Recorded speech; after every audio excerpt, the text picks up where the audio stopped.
ரோமர் 2:14 இருக்குது. பவுல் சொல்கிறான், நியாயப்பிரமாணம் இல்லாத புறஜாதிகள் அப்படின்னு. நியாயப்பிரமாணம் புறஜாதிகளுக்கு இல்லை.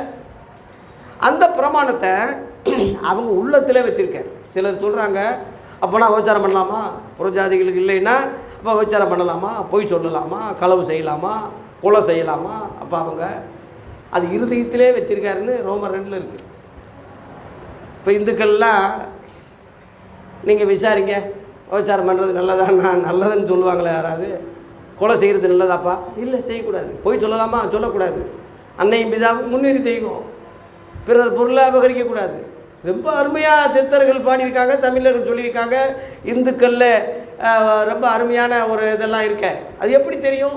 கட்டளையே தெரியாது, 10 கற்பனையே தெரியாது, இருதயத்தில் வச்சுருக்காருன்னு பவுல் சொல்கிறான். அதனால தானே அவங்க கரெக்டாக சொல்கிறாங்க. இவங்களுக்கு அது கட்டளையாக எழுதி கொடுத்தாரு. அதான் வித்தியாசம்.